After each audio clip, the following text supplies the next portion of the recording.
I would say we've fought better in the past. So we started playing together because we enjoy each other's company a lot. They're brothers. I'm good friends with both of them. So You're a brother, really. I'm a brother. Thanks. Honorary brother. It's my brother! Jazz is obviously right at the border of entertainment versus art, intellect. This band is formed from just pure enjoyment and playing for fun.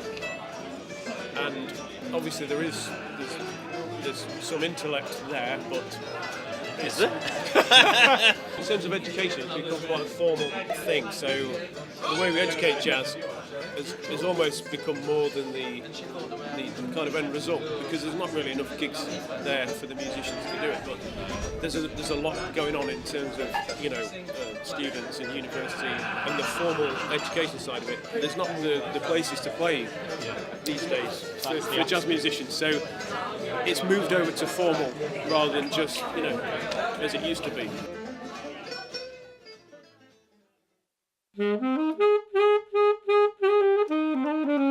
I'm Sam Trendle, I'm 20 years old and I'm a saxophonist.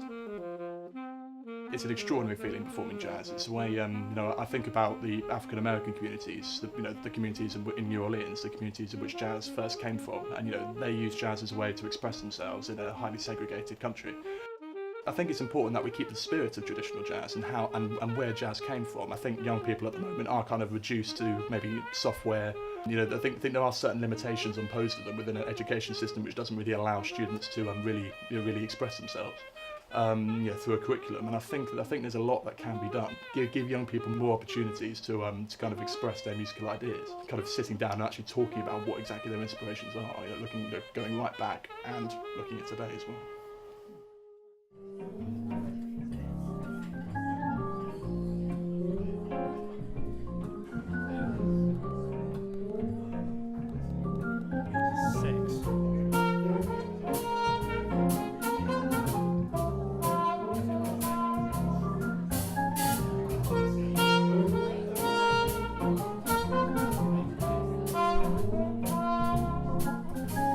I'm married to a woman who thinks that jazz is musicians showing off, and I disagree with that.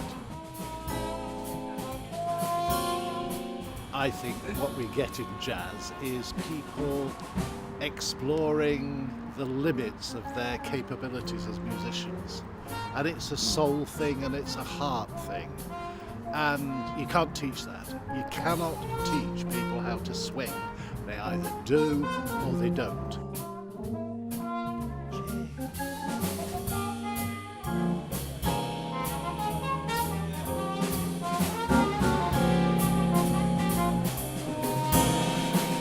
Jazz didn't start in schools.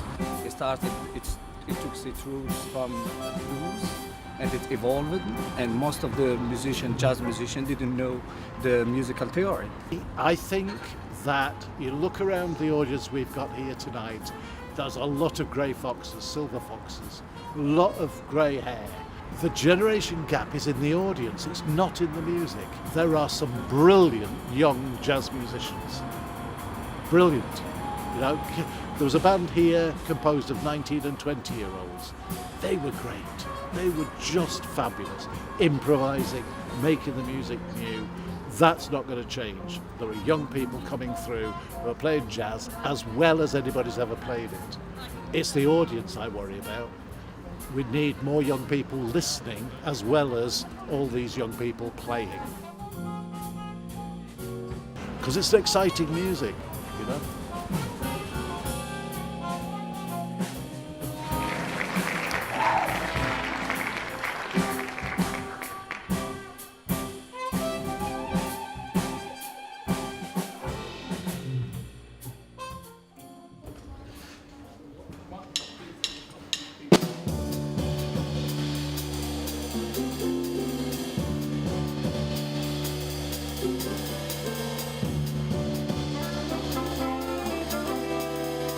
The showcase element, fundamentals, is just to give us an opportunity to play creative music to a larger audience at a good time of night where we can see more people on their way back from work, or at a time which is not too late for an older generation to come and experience the music.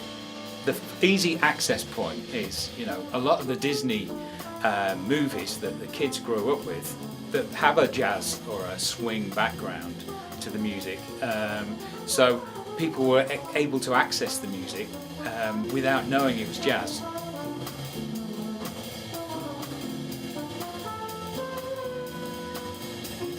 I don't necessarily subscribe to the musicologist where they're trying to make equations of 2 and 2 make 4 in the music form, or where it becomes a little bit too thinly veiled, where people are just saying, well, I think this is groovy. It's meant to evoke thought, and it's got a core and it's got a primal thing that's within all of us. The heartbeat is a great example of the rhythm of life. And it's something you find that pulse in jazz music that will get your foot tapping, or just give you an awareness of that primal rhythm.